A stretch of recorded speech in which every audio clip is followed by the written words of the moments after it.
Masya Allah mata kelar, di akhirat kabeh gelar, tina pakuburan mencar, karumpul di alam mahsyar.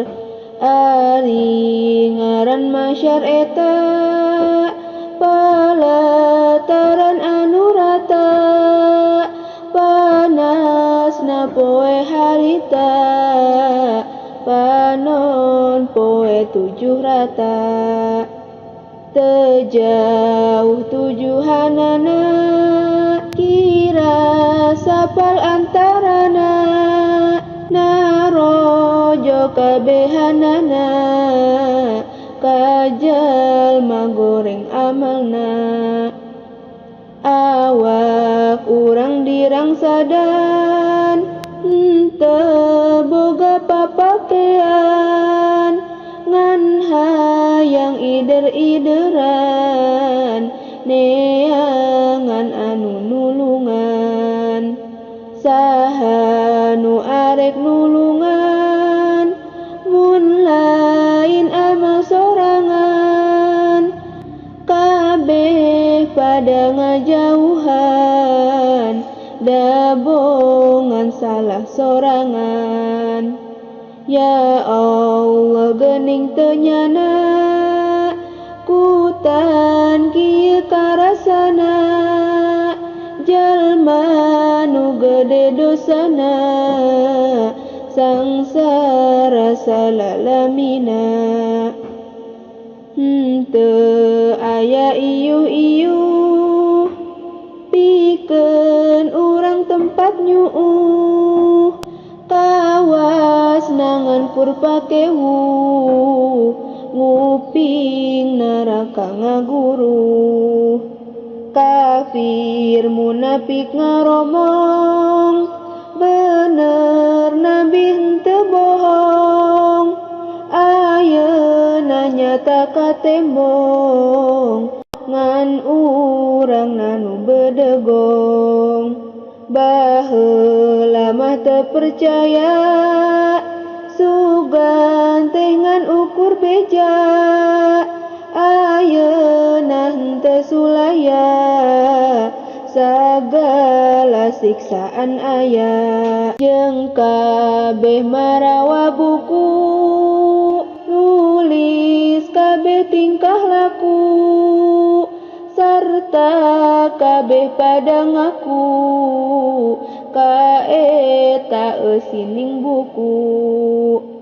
Si kafir kacida heran, tuluy ngucap ka pangeran, nya saha ieu gamparan, nu nulis ieu lembaran. Dosa abdi kabeh aya, nu sae nu awon aya, ayeuna sadaya-daya, sim abdi teu bisa daya. Geuning kieu karasana, jalma teu aya amalna, susah di alam dunyana, komo deui akhiratna. Ari jalma anu iman, agamana kabeh Islam, salirana teh cahyaan, henteu kasorang siksaan. Kudu daeknya ibadah ka Allah nu maha murah, pibeukeun di kiamah, bisi panggih jeung tugeunah. Mana kudu eling pisan, getol taat ka pangeran, supaya jadi lantaran diterima iman Islam. Nyakitu urang sing eling ka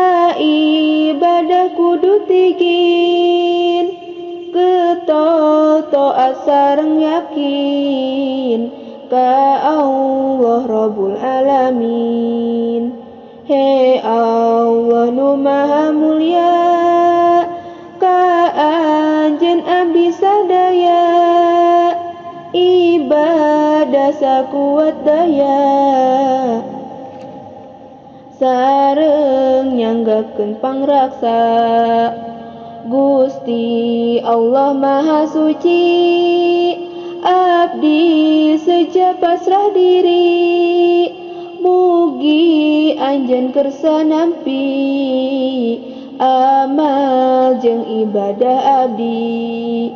Saparantos abdi terang bade soson-soson nyaan, ka ibadah ditekanan, ambeh maot menang Rahman.